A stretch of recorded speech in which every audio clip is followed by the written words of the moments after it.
Na manhã de 2 de junho de 2009, a idílica vila Amish de Ohio foi perturbada pelas luzes da ambulância e sirenes da polícia. No quarto de sua casa, foi encontrada sem vida Barbara Weaver, de 30 anos, mãe de 5 filhos da tranquila comunidade de Apple Creek. Os paramédicos a encontraram na cama, coberta de sangue devido a um ferimento de bala no peito. Não havia arma, nem sinais de luta ou arrombamento por perto. Para uma comunidade pacífica e fechada, onde as pessoas não usam eletricidade, telefones ou carros, e onde quase não há crimes violentos, a notícia do assassinato foi um verdadeiro choque. Assassinatos entre casais Amish são um fenômeno muito raro. Dizem que em 250 anos na América ocorreram apenas 3 casos, observou mais tarde a escritora Rebecca Morris. As suspeitas recaíram imediatamente sobre o marido da vítima, Eli Weaver, de 29 anos. No entanto, Eli naquela manhã estava pescando no Lago Erie, a 150 quilômetros do local do crime, e não tinha celular. Por isso, foi difícil encontrá-lo para dar a terrível notícia. No interrogatório, ele chorava e afirmava sua inocência.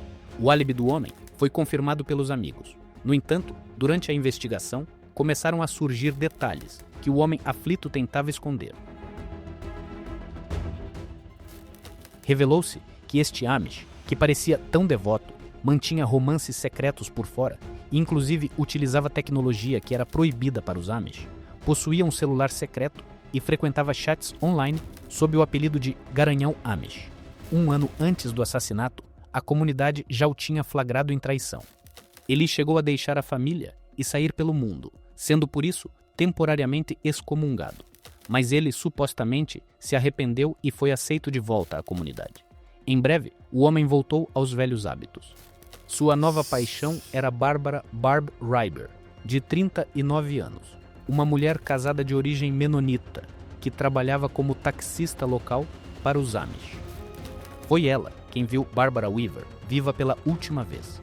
A princípio, Barb Reiber negou tudo, alegando que o romance com Eli havia terminado há muito tempo e que ela não sabia nada sobre o crime.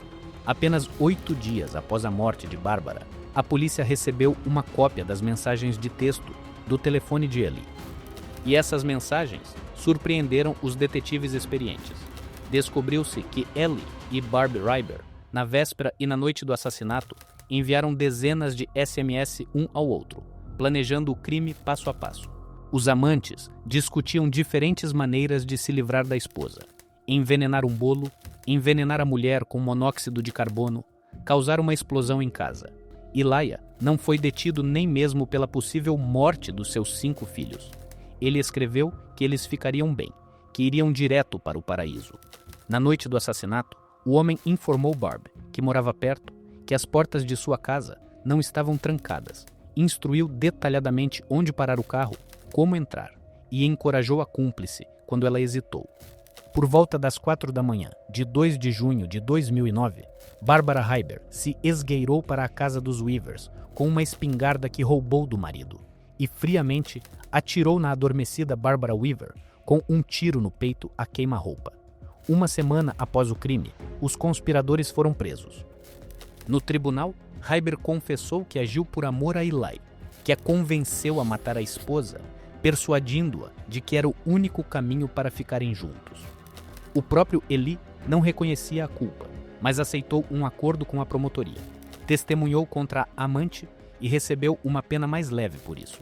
No outono de 2009, o júri considerou Barbara Reiber culpada de homicídio doloso. Ela foi condenada à prisão perpétua, com a possibilidade de pedir liberdade condicional após 2032. Eli Weaver recebeu de 15 anos a prisão perpétua por conspiração para assassinato, porém, com a possibilidade de liberdade condicional em 2024. Esta história abalou o mundo tranquilo dos Amish de Apple Creek. Para os anciãos, ela se tornou a confirmação do terrível perigo que os avanços da civilização trazem. Afinal, o crime hediondo foi planeado com a ajuda de um telemóvel e da internet. Mas para o mundo exterior, o caso Weaver revelou outro horror.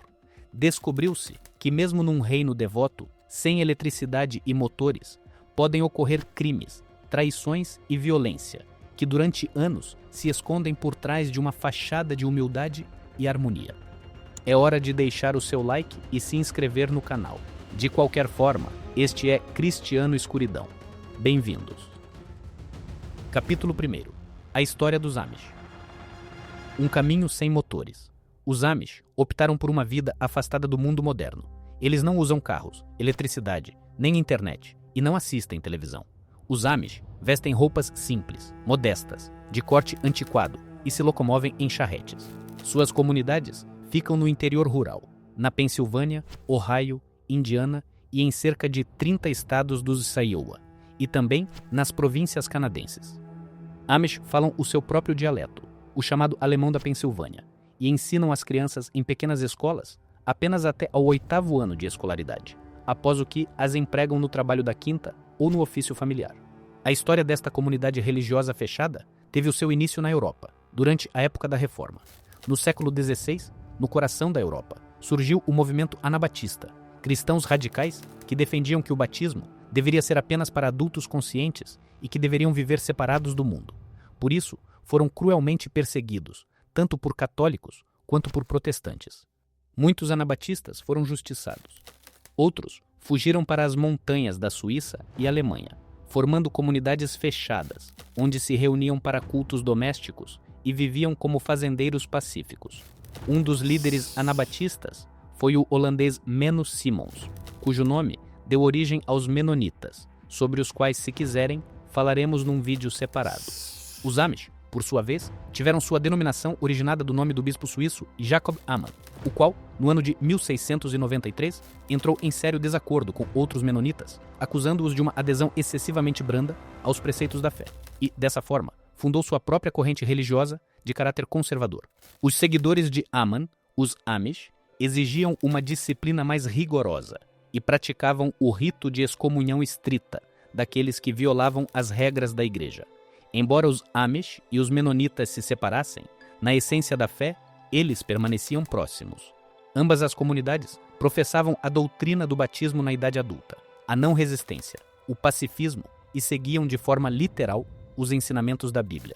Na primeira metade do século XVIII, muitos Amish, fugindo da perseguição e da opressão, migraram para a América do Norte. A Pensilvânia, fundada pelo Quaker William Penn, atraía dissidentes europeus com a promessa de tolerância religiosa. Os primeiros grupos Amish se estabeleceram lá já nos anos 1720 e 1730, iniciando uma comunidade que hoje é a mais antiga e maior do mundo. Ela conta com mais de 40 mil pessoas, no condado de Lancaster. No total, hoje, os Amish somam mais de 340 mil, e o seu número duplica a cada 20 anos, devido à altíssima taxa de natalidade, com 7 a 10 filhos por família, e a quase total ausência de quem abandona a comunidade. Os princípios fundamentais dos Amish são humildade, família, comunidade e separação do mundo exterior. Eles acreditam que os valores da sociedade secular, individualismo, orgulho, a ganância por riqueza, destroem a harmonia da comunidade. Por isso, os Amish limitam ao máximo os contactos com estranhos, não Amish, e evitam os avanços do progresso que podem fortalecer o individualismo. Homens casados e todos os homens com mais de 40 usam barba. Mas usar bigodes é proibido, pois os Amish os associam a oficiais militares europeus e ao militarismo em geral. As mulheres usam vestidos longos e cobrem a cabeça com touca ou lenço, pois cortar o cabelo também é proibido por motivos religiosos. Os Amish não gostam de ser fotografados. Consideram isso um sinal de vaidade e uma violação do mandamento bíblico de não criar ídolos. Qualquer nova tecnologia é vista com desconfiança. Não dividirão a comunidade? Não elevarão o indivíduo acima do coletivo? Um exemplo claro é o transporte. O automóvel dá liberdade de mobilidade, mas rompe a coesão local da aldeia. Portanto, os Amish são proibidos de ter carros. Eles se deslocam a cavalo e de bicicleta, e quando é absolutamente necessário ir para algum lugar distante, contratam um inglês, como eles ainda chamam os não-Amish, que tenha um automóvel. Foi esse tipo de trabalho que Barbara Heiber realizava na comunidade dos apicultores. Os Amish não conectam a eletricidade da rede elétrica geral às suas residências, a fim de evitar qualquer dependência do mundo exterior. Nas residências não há televisores, rádio e, frequentemente, nem eletrodomésticos. Apenas algumas famílias recebem permissão para instalar painéis solares para alimentar equipamento médico ou outra tecnologia essencial para a vida. Contudo, os Amish não constituem um grupo completamente monolítico. Existem diversas ramificações e níveis de rigor. Por exemplo, os Amish da Velha Ordem, conhecidos como Old Order, são os mais conservadores. Eles categoricamente não permitem o uso de computadores, internet ou telefones celulares. As suas comunidades ainda se deslocam apenas a cavalo e cultivam a terra sem maquinaria motorizada. Em contraste, correntes mais progressistas, como os Beachy Amish, New Order e outros, podem usufruir de certas vantagens da civilização. Por exemplo, ter um telefone de emergência fora de casa, ou usar um trator com rodas metálicas para que não possa ser levado para uma estrada pública e usado como transporte. Cada comunidade local define autonomamente as suas normas aceitáveis dentro do Ordnung. Não existe um centro de governo geral para os Amish. A autoridade está no nível dos presbíteros locais, que são chamados bispos. Os Amish educam as crianças no espírito de obediência e mansidão, ensinando-lhes paciência e submissão como suas principais virtudes. Eles evitam agressão e conflitos com o mundo exterior. É um grupo de pessoas pacífico, cumpridor da lei e muito religioso. Parece que mal poderia haver nestas pacíficas e tranquilas aldeias, onde ninguém bebe ou fuma, e todos se reúnem aos domingos para cânticos de oração, com famílias fortes e crianças obedientes? Voz off. Contudo, o isolamento e a falta de controlo do modo de vida Amish também têm os seus lados sombrios, sobre os quais falaremos nos próximos capítulos. O segundo capítulo. Ninguém vai ouvir o seu choro. Esta amarga verdade tornou-se uma realidade para dezenas, ou mesmo centenas de vítimas de violência que vivem dentro de comunidades fechadas. Os Amish, infelizmente, não constituem uma exceção. Em suas comunidades, por gerações, crimes sexuais são cometidos, estupros, abuso infantil, incesto, que são cuidadosamente escondidos do mundo exterior sob o pretexto de preservar a honra da comunidade. A história de Marie Baylor, do estado de Wisconsin. Desde a infância, ela foi regularmente estuprada pelos seus parentes mais próximos, 3 irmãos mais velhos e até mesmo o pai. Marie tentou contar à mãe, mas esta a mandou calar. Mesmo quando a polícia, por acaso, descobriu os crimes e iniciou a investigação, a garota, por medo e vergonha, nada confessou. Só ao atingir os 19 anos, Marie Baylor teve coragem de testemunhar contra os irmãos no tribunal. Um passo incrivelmente corajoso e raro para os Amish. No ano de 2004, 3 dos seus irmãos foram acusados de violação. A reação da comunidade foi chocante. Para a sessão final do tribunal, 150 Amish correram, mas não para apoiar a vítima, e sim para defender os agressores. O irmão mais velho de Marie, John Baylor, que confessou à polícia ter violado a irmã centenas de vezes, recebeu apenas 1 ano de prisão, e isso na forma de ter que pernoitar na prisão, mas com o direito de sair para trabalhar durante o dia e mais 10 anos de pena suspensa. Os outros irmãos também foram, na prática, deixados em liberdade. Um deles cumpriu uma pena de 4 anos, e ao terceiro, tal como ao mais velho, foi-lhe imposta apenas detenção noturna e serviço comunitário adicional. A mãe de Marie escreveu uma carta ao tribunal, onde acusou a própria filha. Dizem que ela faz isso por maldade e exagera tudo. Para a consciência conservadora Amish, denunciar um irmão ou pai é um pecado pior do que ele ter te estuprado. Ao acusar publicamente um homem, você destrói a vida dele e viola o mandamento do perdão, o que significa que você mesma se torna uma pecadora. É melhor calar e pedir desculpas do que expor os problemas de casa. Essa é a mensagem que as meninas Amish ouvem desde a infância. A maioria dos casos de violência sexual entre os Amish não chega à polícia. A repórter Sarah McClure, que passou 1 ano a investigar este problema, afirma: "Fiquei chocada ao saber que quase todo Amish com quem falei conhecia uma história de assédio ou violação. Ela descobriu pelo menos 52 casos criminais oficialmente documentados de abuso sexual infantil em comunidades Amish de 7 estados diferentes nos últimos 20 anos.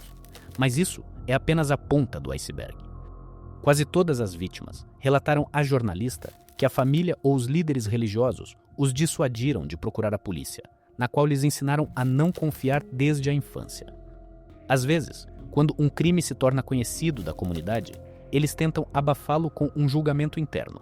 O culpado é chamado para confessar, sendo forçado a se arrepender formalmente, e é perdoado, permanecendo na comunidade. E a vítima é instruída a perdoar e esquecer, como convém a um bom cristão. Depois disso, tudo se repete novamente. É um verdadeiro círculo vicioso. Um papel particular no encobrimento de criminosos é desempenhado pelos anciãos presbíteros da igreja. Ex-Amish relatam que líderes comunitários frequentemente recorrem à intimidação deliberada das vítimas para que se calem. Os juízes e promotores notaram que recebem dezenas de cartas idênticas dos Amish, pedindo para perdoar o acusado, pois ele já se arrependeu e lamenta muito. Às vezes, toda a família da vítima comparece ao tribunal para apoiar o agressor. No estado do Maine, por exemplo, houve um caso em que o pai de um agressor sexual foi julgado por estuprar as próprias filhas e a sua própria família, incluindo as crianças vítimas, implorou ao juiz para não o prender, mas sim dar-lhe uma pena suspensa, porque a família não sobreviveria sem o provedor. Como resultado, o artigo da acusação foi alterado de incesto para corrupção de menores, o que permitiu uma pena mais branda, apenas para que o pai pudesse evitar a prisão e regressar à casa. É chocante, mas há dezenas de casos assim. Em alguns estados, as autoridades tentam alcançar os Amish através de intermediários especiais. Por exemplo, na Pensilvânia, foi criado um grupo chamado Intervenção Conservadora em Crises, um tipo de serviço onde as comunidades Amish podem relatar anonimamente casos de violência doméstica ou sexual, para que sejam encaminhados à polícia ou aos serviços sociais. No entanto, de facto, no TCCI, os mesmos anciãos estão lá. Então pode tornar-se mais um filtro para abafar. Parece que a igreja novamente se coloca acima da lei. Em janeiro de 2020, a revista Cosmopolitan publicou uma investigação chocante intitulada "Os Amish se mantêm isolados e escondem um segredo terrível", que detalha a cultura de incesto e estupros em várias comunidades do meio oeste. Em maio de 2022, foi lançado o documentário de 2 partes, uma investigação, Sins of the Amish, ou Pecados dos Amish, na plataforma Peacock, no qual 4 ex-mulheres Amish revelaram abertamente os muitos anos de abuso sexual e agressões que sofreram e os traumas com os quais ainda vivem. Este filme, pela primeira vez, revelou o paradigma de crueldade e silêncio que por gerações permeou a vida Amish. Como The Daily Beast observa, até recentemente, este problema era quase desconhecido do público. Na Wikipédia, você não encontrará seções sobre escândalos ou violência sexual nos artigos sobre os Amish. Por isso, os pecados dos Amish permaneceram escondidos por muito tempo. A comunidade fez de tudo para que as histórias mais sombrias permanecessem inauditas. E só agora, graças à atenção da imprensa e à coragem de vítimas individuais, o mundo está a conhecer esses casos. Os casos descritos referem-se principalmente a abuso sexual. No entanto, nas comunidades Amish, há também muitas outras manifestações de maus tratos que, mais uma vez, se escondem por trás de uma fachada de humildade. Estamos falando, por exemplo, de violência doméstica, sobre a qual falaremos mais tarde. Além disso, entre os Amish é bastante comum o abuso de animais. Muitos fazendeiros mantêm cavalos e gado em condições terríveis, deixando-os sem água e enviando-os para o abate assim que o animal perde a produtividade. Os Amish estão entre os maiores fornecedores de fábricas de filhotes do mundo. Em Ohio, Pensilvânia e Indiana, existem muitos canis ilegais, onde os cães vivem em gaiolas sujas e apertadas, como mercadorias. Em 2013, Jonas Beach, um Amish de Ohio, foi acusado de maus tratos a animais em 23 acusações. Na sua fazenda, a polícia encontrou 52 cães, que literalmente viviam com os pés na sujeira.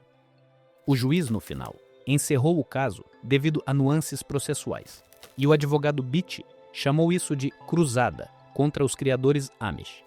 Os defensores dos animais destacam que muitos Amish veem os animais como ferramentas dadas por Deus para o uso humano. É por isso que há espancamento de cavalos, abate em massa de cavalos velhos e morte cruel e utilitária de filhotes indesejados. Infelizmente, não há estatísticas aqui. Este é um mundo fechado com suas próprias regras não escritas, e as autoridades locais geralmente não querem arruinar suas relações com os vizinhos Amish por causa de alguns animais. É importante notar que nem todos os Amish são pessoas más. Em cada comunidade, há famílias decentes que criam seus filhos com amor e não prejudicam ninguém. No entanto, a cultura sistêmica de silêncio cria um ambiente fértil para a violência impune. E aqueles que se atrevem a gritar sobre isso, muitas vezes, gritam no vazio. Capítulo 3. Terror religioso. Em 2011, houve uma série de ataques terroristas religiosos entre os próprios Amish em Ohio. Um grupo de dissidentes, liderado por Samuel Mullett, um bispo de 66 anos da aldeia de Bergholz, organizou ataques a famílias de outros Amish. Durante a noite, eles invadiam as casas das vítimas, amarravam homens e mulheres e cortavam seus cabelos, barbas e tranças femininas. Para os Amish, a barba é um símbolo sagrado de maturidade e casamento, enquanto o cabelo comprido nas mulheres é sinal de honra. Seu corte violento é uma terrível humilhação e pecado, do ponto de vista da fé. Assim, os perpetradores procuraram punir os hereges que, na sua opinião, se desviaram do ensino correto. Samuel Mullett era o líder de uma pequena seita ultraconservadora que se separou da comunidade principal dos Amish. Ele considerava outros Amish como corruptos e era hostil a aldeias vizinhas que não reconheciam sua autoridade. Dentro de sua comuna em Bergholz, Mullett estabeleceu uma ordem quase totalitária, forçando os fiéis a obedecerem completamente. Não tolerando oposição, ele decidiu punir fisicamente seus oponentes. Sob suas ordens, grupos de homens seguidores realizaram 5 ataques separados a vizinhos em setembro e novembro de 2011.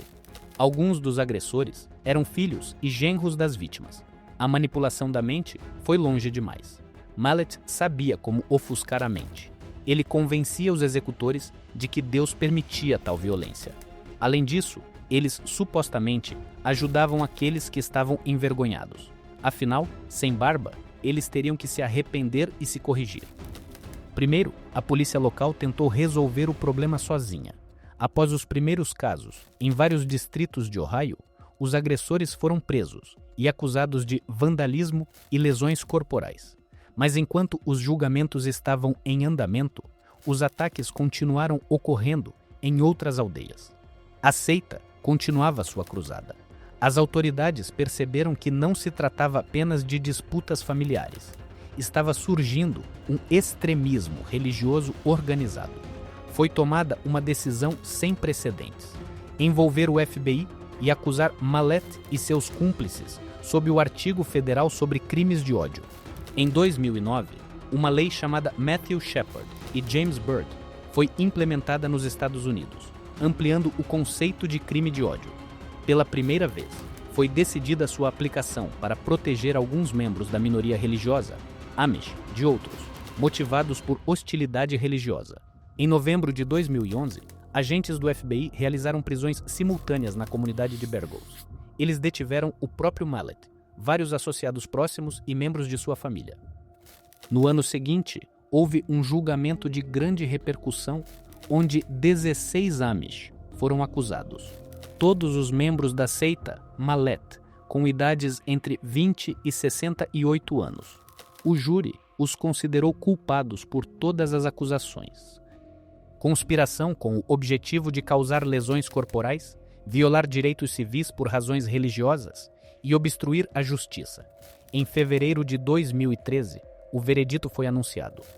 O líder da seita, Samuel Mullett, de 67 anos, foi condenado a 15 anos de prisão. Seus cúmplices receberam de 1 a 7 anos de prisão, dependendo do papel.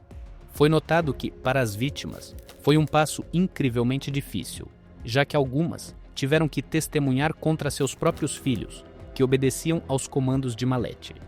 Mas essas pessoas entenderam que a violência não pode ser parada de outra forma. Antes do surgimento da seita Mullett, poucos podiam imaginar que as disputas religiosas Amish poderiam ir tão longe. No entanto, em um ambiente fechado, onde um líder carismático recebe poder ilimitado, tais perversões são possíveis. Capítulo 4. A armadilha genealógica. O isolamento das comunidades Amish tem consequências não só sociais, mas também biológicas. Ao longo dos séculos, os Amish se casaram dentro de um círculo muito fechado, proibindo-se de se casar com ingleses, ou mesmo com Amish muito distantes ou desconhecidos. Praticamente, todas as genealogias Amish modernas nos Estados Unidos remontam a 2 ou 3 centenas de famílias de colonos do século XVIII. Uma situação como essa, na genética, é chamada de efeito fundador. Um pequeno grupo de antepassados dá origem a uma grande população, transmitindo todo o conjunto de genes, incluindo mutações raras. Enquanto a comunidade era pequena, muitos desses genes ruins não se manifestavam. Mas a cada geração, quando portadores de mutações ocultas se casavam entre si, doenças hereditárias começaram a se manifestar amplamente. Nos anos 60, os médicos soaram o alarme pela primeira vez. Porque entre os Amish há tantas deformidades e doenças estranhas que quase não se encontram em nenhum outro lugar. Em um lugar estavam agrupadas crianças albinas, em outro, surdas de nascença. No terceiro, havia epilepsia fatal em bebês. Nos cemitérios dos Amish, quase metade das sepulturas são infantis, e em muitas, as datas de vida terminam no 1º ou 2º ano. Por um longo tempo, ninguém conseguia explicar essa alta mortalidade infantil. Os próprios Amish consideravam isso como a vontade de Deus. Só quando a medicina mundial deu um salto na genética, ficou claro a verdadeira base do problema. Em 1988, em Ohio, uma instituição especial foi inaugurada, o Centro de Pesquisa e Tratamento de Doenças Raras, a chamada DDC Clinic, com fundos dos próprios Amish, que estavam preocupados com a saúde dos descendentes. Para a comunidade conservadora, foi um passo sem precedentes. Eles convidaram um médico geneticista inglês e até permitiram que ele usasse alguns equipamentos. Em poucos anos, foi possível desvendar os mistérios de muitas doenças Amish. Descobriu-se que na população fechada dos Amish, mais de 20 síndromes genéticas raras e distúrbios se manifestaram que ou não haviam sido encontrados antes ou eram extremamente raros no mundo. Por exemplo, no condado de Geauga, estado de Ohio, foram descobertas várias dezenas de crianças com a síndrome de Coyne, uma doença hereditária grave que leva à degradação cerebral. Até agora, apenas cerca de 100 desses casos foram descritos em todo o mundo. Em outra comunidade, muitos bebês morreram de uma crise metabólica misteriosa. Descobriu-se que esta é a doença da urina em xarope de bordo, uma incapacidade genética de quebrar certos aminoácidos, fazendo com que a urina tenha um cheiro doce e as toxinas envenenem o cérebro. Esta síndrome é muito rara, mas entre os Amish da Pensilvânia Ocidental, até 1 em cada 10 pessoas são portadoras deste gene. Portanto, se ambos os pais são portadores, cada um de seus 4 filhos está destinado. Em um hospital de Lancaster, contaram como mais de 20 bebês Amish morreram desta crise em 10 anos, até que um geneticista de Illinois fez o diagnóstico correto e desenvolveu uma dieta que salva essas crianças. Nanismo de Ellis Van Creveld, com 6 dedos nas mãos e defeitos cardíacos, miopatia mitocondrial, mucopolissacaridoses, surdez hereditária, atrofia muscular espinhal, homofilia e outras condições que no grande mundo estão espalhadas isoladamente, mas em famílias Amish locais são concentradas e transmitidas. Quase todos os Amish dos Estados Unidos são parentes distantes. Por exemplo, descobriu-se que Eva Byler, de Ohio, e seu marido, sem saber, eram parentes distantes, e cada um dos seus 3 primeiros filhos recebeu 2 cópias de um gene ruim, ficando gravemente doentes desde o nascimento. Após o nascimento da terceira menina com um distúrbio misterioso, que mais tarde foi identificado como síndrome de Coyne, Eva tomou uma decisão ousada. Ela deixou a comunidade para poder cuidar das crianças em condições normais e usufruir de todos os benefícios da medicina. Uma mulher levou suas 3 filhas doentes e se mudou para um mundo anglófono, onde a ajudaram a se estabelecer. Por isso, a igreja Amish declarou Eve Byler excomungada. O marido dela se divorciou dela e os 2 filhos mais velhos e saudáveis pararam de falar com ela. Todos os vizinhos foram proibidos de apertar a mão dela ou sentar-se com ela à mesa. Ela sacrificou tudo pelos filhos e salvou a vida deles. Embora a maioria dos Amish tenha uma posição fatalista em relação às doenças genéticas, eles apenas dizem: é a vontade de Deus, e interferir nos assuntos divinos não é adequado. Além disso, a educação religiosa rigorosa não encoraja aprender biologia ou questionar suas tradições. Muitos na comunidade de Ivy Baylor ainda acreditam que seus filhos nasceram doentes por causa de pecados ou provações de Deus, e não devido ao parentesco entre os pais. Por isso, acham que não é possível evitar isso. Por causa dessas crenças, os Amish muitas vezes renunciam não apenas às medidas preventivas de saúde, mas também aos tratamentos médicos, mesmo quando eles podem salvar vidas. Ficou famoso o caso em Ohio, onde a família Amish Hirschberger se recusou terminantemente a tratar sua filha de 10 anos, Sarah, com leucemia, com quimioterapia. Diagnosticaram linfoma de alto risco na garota. No entanto, após 2 ciclos de quimioterapia, os pais disseram que era melhor confiar na vontade de Deus. Dizem que os remédios a matam mais rápido do que a doença. Os médicos da clínica Akron avisaram: com quimioterapia intensiva, Sarah tinha de 85 a 90% de chance de sobreviver, e sem ela, poderia morrer dentro de 1 ano. O Estado designou uma tutora temporária para a menina, para que ela desse permissão para o tratamento em vez dos pais. Mas eles não se renderam, e em agosto de 2013, fugiram com a criança para o exterior, para a América Latina, para evitar tratamento forçado. Lá, eles usaram alguns métodos naturais alternativos. Em torno deste caso, havia um acalorado debate público. O que é mais importante? O direito dos pais de terem suas crenças ou o direito da criança à vida? Esta história terminou bem. A Sarah teve uma remissão. No entanto, muitas outras histórias não tiveram o mesmo final. Nem todas as crianças Amish são tão sortudas quanto a Sarah. Muitas vezes, os pais Amish trazem para o hospital crianças literalmente à beira da morte, em que uma infecção trivial foi tratada em casa com orações e ervas, até se transformar em sepse ou meningite. Muitos Amish não tomam vacinas. Por isso, de tempos em tempos, ocorrem surtos de doenças já esquecidas na progressista América. Em 2014, após uma missão na Ásia, um grupo de Amish trouxe para Ohio o vírus do sarampo. Ele se espalhou rapidamente entre os camponeses não vacinados e mais de 350 crianças ficaram doentes em 9 distritos do estado. Foi o maior surto de sarampo nos Estados Unidos em 20 anos. Em 2022, um surto semelhante ocorreu entre os Amish no Missouri. O vírus da polio, mortal para crianças, também visitou várias vezes os cantos da Pensilvânia que recusavam vacinas. Quando isso acontece, as autoridades têm que literalmente quebrar tradições, ir às comunidades e vacinar as pessoas quase à força para conter a epidemia. Mas assim que a crise passa, os Amish novamente se fecham em seu próprio mundo, bloqueando as portas com vassouras contra medicamentos e médicos desnecessários. Capítulo 5. Humildade não significa bondade.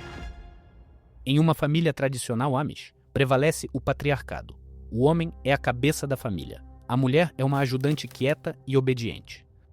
Desde pequenas, as meninas são ensinadas a sempre serem obedientes, primeiro ao pai e aos irmãos e depois ao marido. A mulher Amish ideal é modesta, obediente, tem muitos filhos e é trabalhadora. Seu papel é cuidar da casa e não discutir com o marido. Não é comum falarmos mal do nosso marido, confirma a vizinha da família Weaver. Os Amishes não reconhecem o divórcio de forma alguma. Para eles, o casamento é uma união sagrada para toda a vida. Isso significa que, mesmo que uma esposa sofra de tirania ou espancamentos, ela não pode simplesmente deixar o marido. Barbara Weaver, que foi traída e humilhada por seu marido, nunca considerou a possibilidade de divórcio. Para uma devota Amish, isso seria um passo impensável. Em vez disso, foi consolada, dizendo que deveria suportar com humildade e rezar por Eli para que ele se acalmasse. Como sabemos, isso não salvou Bárbara e não salva muitos outros. Apesar das aparências externas, o problema da violência doméstica nas famílias Amish é bastante grave. Não há dados exatos. Novamente, quem iria contar isso para estranhos? Mas dos relatos daqueles que deixaram a comunidade, surge um quadro desolador. Homens, ensinados desde a infância que são impunes como chefes de família, muitas vezes batem em suas esposas e filhos, considerando isso normal. Entre os Amish, é comum punir fisicamente as crianças. Não poupe a vara, como diz nos provérbios.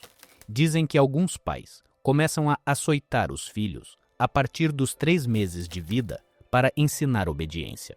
Essa brutalidade frequentemente se estende às relações com a esposa. Se a mulher fez algo errado, ela pode ser ensinada à força. A comunidade não interfere nesses assuntos. Muito pelo contrário, a mulher se sente culpada. Obviamente, ela não se esforçou o suficiente, uma vez que o marido está irritado. Ela praticamente não tem para onde pedir ajuda. Chamar a polícia é proibido por um código não escrito, e os anciãos da igreja geralmente ficam do lado do marido. Eles lembram a esposa que ela precisa ser humilde e carregar sua cruz. Na época, a vizinha dos Weavers, Mary Eicher, lembrou que Bárbara insinuava discussões na família, e Eicher ouviu ela implorando ao marido para dar um pouco de dinheiro para o tratamento da criança. Eli, que tinha um negócio de sucesso, por algum motivo, não dava dinheiro próprio à sua esposa, mantendo-a como se estivesse amarrada, sem um centavo. Este é um caso clássico de opressão econômica. O agressor controla as finanças para que a vítima não consiga fugir. Infelizmente, muitas mulheres Amish vivem assim, sem dinheiro próprio, profissão ou mesmo documentos. Da mulher se espera todo o perdão e paciência. Como já foi mencionado, entre os Amish é comum culpar aquela que se queixa mais do que aquele que bate. Um ex-pastor explicou: aos seus olhos, a mulher que fala sobre as agressões comete um pecado mais grave do que o homem que a bate.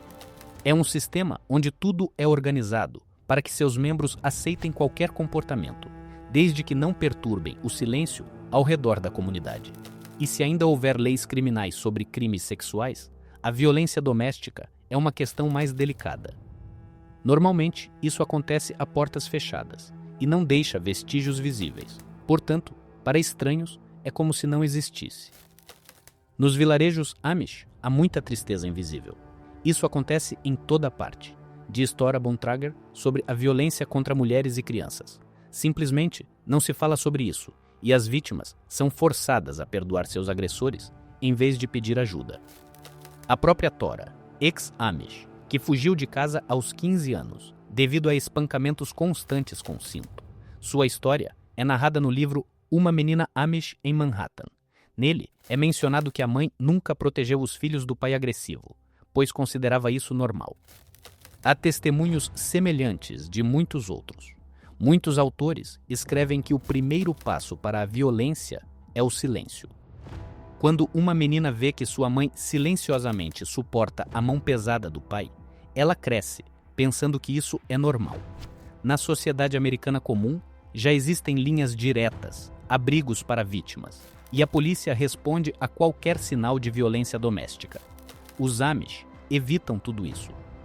Mesmo que uma mulher desesperada tente fugir de casa, ela será rapidamente trazida de volta, porque ao redor há apenas comunidades semelhantes que, ao saberem de quem ela é, a colocarão na primeira carruagem disponível e a devolverão ao marido. Não entregamos nossas mulheres, dizem os anciãos. Como relatam as fugitivas, às vezes até mesmo as crianças que fugiram com a mãe são sequestradas e forçadas a voltar para o avô ou pai na fazenda. Normalmente, a única maneira de escapar para uma mulher Amish atormentada pelo inferno doméstico é fugindo completamente e cortando todos os laços. Na prática, ela deve estar pronta para deixar sua terra, família, todos os conhecidos e toda a vida que conhecia para ir a lugar nenhum. Os homens Amish também às vezes fogem, como Ira Wagler, autor das memórias Crescendo Amish, que fugiu e voltou 4 vezes antes de ficar de vez. Mas para os homens, geralmente é muito mais fácil. Eles têm mais contatos do lado de fora, têm algum ofício e não têm um monte de crianças em suas mãos. A mulher se encontra sozinha com um grande mundo desconhecido que ela conhece apenas indiretamente. No entanto, algumas mulheres ainda ousam, e é sobre isso que falaremos na próxima parte. Capítulo 6. Fugir do paraíso. Numa noite de verão de 1996, a jovem de 15 anos, Tora Bontrager, fugiu de casa. Planejando cuidadosamente cada passo, ela esperou até que seus pais adormecessem.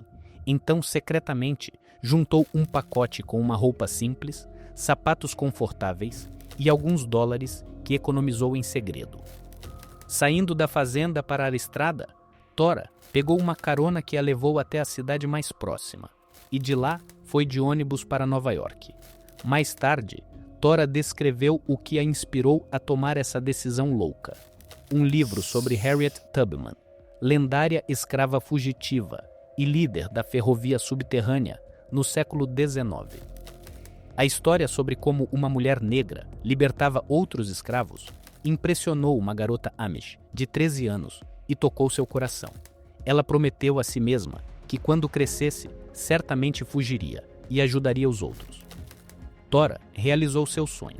Ela se formou na Universidade de Columbia e fundou a organização sem fins lucrativos, Amish Heritage Foundation, que ajuda ex-membros dos Amish. Mas naquela noite, ela ainda não sabia que tudo acabaria assim. Ela apenas tinha medo de olhar para trás e ver se o pai estava correndo atrás dela com um cinto ou se os irmãos estavam com uma corda para forçá-la a voltar para casa. Fugir dos Amish é mais uma exceção do que uma regra. A maioria das crianças cresce, aceita o batismo pacificamente e permanece na comunidade. Cada geração de Amish tem um período de liberdade juvenil, conhecido como Rumspringa, literalmente corrida ou festa. Aos 16 a 18 anos, o controle sobre os adolescentes é ligeiramente aliviado. Eles têm permissão para se vestir de forma menos rígida, ir a festas jovens e, às vezes, até andar de carro com um amigo que é um outsider ou ir à cidade para uma feira. Isso é feito para que o jovem escolha conscientemente a vida Amish, comparando-a com o mundo. Tradicionalmente, a grande maioria dos jovens Amish não vai longe. Eles ficam por perto e acabam voltando para casa, pedem para entrar na igreja e se batizam. Estatísticas dizem que 85 a 90% dos Amishes acabam ficando na comunidade após o Rumspringa. A taxa de retorno é especialmente alta nos grupos mais conservadores. Paradoxalmente, é justamente onde as regras são mais rígidas que 95 a 97% dos jovens são batizados. Em comunidades mais liberais, como a Beach Amish, a proporção dos que ficam é um pouco menor, cerca de 80%. Em média, apenas 1 em cada 10 adolescentes Amish, depois de um tempo fora, deixa a comunidade para sempre. Ao mesmo tempo, a chamada liberdade de escolha entre os Amish é em grande parte ilusória. Se um jovem ainda não foi batizado e decide não se tornar membro da igreja, formalmente ele não é excomungado nem anatematizado. Apenas é tristemente sugerido que ele está causando dor aos pais e corre o risco de perder a salvação. Os parentes tentarão convencê-lo, mas se não conseguirem, bem, ele pode experimentar a vida secular. No entanto, o caminho de volta para ela estará fechado. Os Amish, embora raramente permitam que os retornados se juntem novamente, fazem isso de forma muito relutante. Aqueles que já foram batizados e depois abandonaram a fé estão condenados a um completo afastamento. Os pais e amigos desses desertores recebem uma ordem estrita para não se comunicarem com eles de forma alguma. Imagine, você está vivo e saudável, mas para sua mãe agora você está morto. Ela não só não pode te abraçar, como nem mesmo tem o direito de comer ao seu lado. Por quê? Porque foi decidido pela igreja. Não se pode manter contato com os excomungados.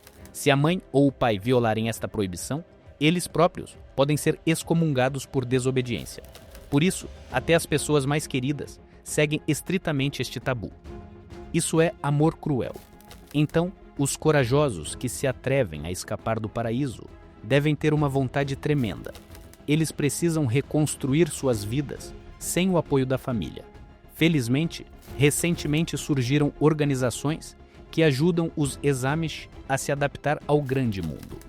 Uma das primeiras missões para o povo Amish, MAP, foi criada nos anos 2000 pelo casal Joe e Esther Kim, que também deixaram a comunidade Amish na juventude. Eles começaram com o que sabiam por experiência própria, que uma pessoa de lá simplesmente não tem onde morar, não tendo emprego ou documentos. Os Caimas abriram o abrigo New Beginnings, na cidade de Greenwich, Ohio. Um pequeno dormitório onde podem temporariamente morar de 10 a 12 meninas que fugiram das comunidades Amish. A missão MAP também criou um centro de treinamento e produção, uma loja-cafeteria Beyond Measure Market, onde ex-Amish aprendem a operar o caixa, atender clientes e interagir com o mundo exterior. A história de uma das assistidas pela MAP, Rhoda Schmucker, de 18 anos, é ilustrativa. Natural de Indiana, Rhoda cresceu em uma família Amish de velhas tradições. Não conhecia nada além da fazenda e da cozinha, e nem sequer aprendeu a falar inglês fluentemente, pois em casa eles se comunicavam em um dialeto alemão. Alguns dias antes de seu 18º aniversário, ela saiu de casa, simplesmente desapareceu à noite. Ela conseguiu entrar em contato com a MAP, e a missão a aceitou no abrigo. Rhoda disse que sentiu liberdade pela primeira vez, quando pôde pintar o cabelo de azul e vestir calças em vez de saia. Especialistas da MAP ajudaram-na a obter documentos, ou seja, antes disso, ela não existia oficialmente para o Estado. Mais tarde, ela aprendeu a dirigir e obteve a carteira de motorista. Ajudaram-na a revisar o conhecimento do currículo escolar e passar no teste equivalente ao diploma. 8 meses após a fuga, Rhoda Schmucker trabalhava como caixa em um mercado e começou a pensar na faculdade. Outra organização semelhante, o The Amish Descendants Scholarship Fund, oferece bolsas de estudo para ex-Amishes obterem educação superior, arrecadando dinheiro de doadores. E outro fundo, o mencionado Amish Heritage Foundation, tenta mudar a situação de maneira abrangente. Sua missão, segundo Tora Bontrager, é devolver a voz aos ex-Amishes. A fundação organiza conferências com advogados, expõe problemas que foram silenciados por acadêmicos e também faz lobby para a revisão da infame decisão da Suprema Corte no caso Wisconsin vs. Yoder, de 1972. Esta decisão permitiu que, em seu tempo, os Amish não enviassem seus filhos para o ensino médio após a 8ª série, o que, na opinião dos ativistas do fundo, legalizou o abraço da ignorância na comunidade e privou os jovens do direito de escolha. Isso se tornou nossa sentença, diz o ex-Amish Elam Zook, colega de Tura. Por isso, o fundo busca negociar para que o Estado garanta, pelo menos, a educação básica e a proteção das crianças em grupos religiosos fechados. Mas é um longo caminho. Até agora, a principal conquista deles é trazer os problemas à tona e ajudar indivíduos específicos que escaparam do isolamento. O fenômeno dos Amish é frequentemente comparado a outras comunidades fechadas, como grupos de ex-membros de cultos ou seitas judaicas reformistas. Em qualquer caso, quase todos que deixam esses grupos enfrentam desafios semelhantes: trauma psicológico, dificuldades de integração, encontrar seu lugar em uma cultura totalmente diferente. A maioria dos ex-Amish admite que por muito tempo se sentiram estrangeiros entre os ingleses, e muitos ainda sentem falta da família. É especialmente doloroso para as mães que deixaram crianças pequenas na comunidade. Sim, às vezes acontece que uma mulher foge das agressões e não pode levar os filhos. Alguns voltam por causa da saudade dos filhos. Outros continuam a luta por meios legais, tentando obter a guarda dos seus filhos e filhas através dos tribunais. Mas as chances são pequenas. Se um homem Amish pede o divórcio e acusa a mulher de imoralidade e ela já deixou a comunidade, os tribunais em distritos conservadores geralmente ficam do lado do pai. Dizem que ele tem um ambiente mais estável para os filhos. Ainda assim, dezenas de jovens Amish escolhem fugir todos os anos, pois para eles, essa é a única chance de salvação. Capítulo 7. Quando o silêncio é mais alto do que o grito. O que foi contado hoje, de forma alguma, denigre todos os Amish. Muitos deles são pessoas sinceras, piedosas e trabalhadoras, que vivem verdadeiramente felizes em seu mundo isolado. Eles são conhecidos por sua coesão e ajuda mútua. Quando o celeiro de alguém queima, todos os homens se reúnem e constroem um novo em um dia. Quando alguém da comunidade precisa de dinheiro para uma operação, todos contribuem com uma quantia razoável. A comunidade é o mais importante para os Amish, e essa é a sua força. Mas, como muitas vezes acontece, a força também é a sua fraqueza. Lealdade cega e submissão às autoridades tornam a comunidade fechada, vulnerável ao mal interno. Se houver um crime, é mais fácil encobri-lo do que puni-lo. Assim, os vícios se enraizam. Casos escandalosos dos últimos anos são um sinal de alerta que deve acordar tanto os Amish quanto as autoridades. Não se pode atribuir tudo à autonomia cultural. É preciso parar de ver os Amish como personagens de cartão postal e abrir os olhos para os problemas reais. Histórias sombrias da vida dos Amish não são peculiaridades isoladas, mas consequências de um sistema que valoriza o isolamento acima da verdade. Isso não significa que todos os Amish sejam maus, de jeito nenhum. Mas idealizar essa comunidade fechada é tão perigoso quanto demonizá-la. É preciso ver a realidade. Amish, pessoas comuns com seus próprios defeitos e crimes. Sua religiosidade e retrógrado não tornam seus pecados menos graves. E a sociedade encantada com a vida simples não deve fechar os olhos para o sofrimento daqueles que choram lá. Porque quando o silêncio se torna mais alto do que o grito, o eco pode alcançar a todos.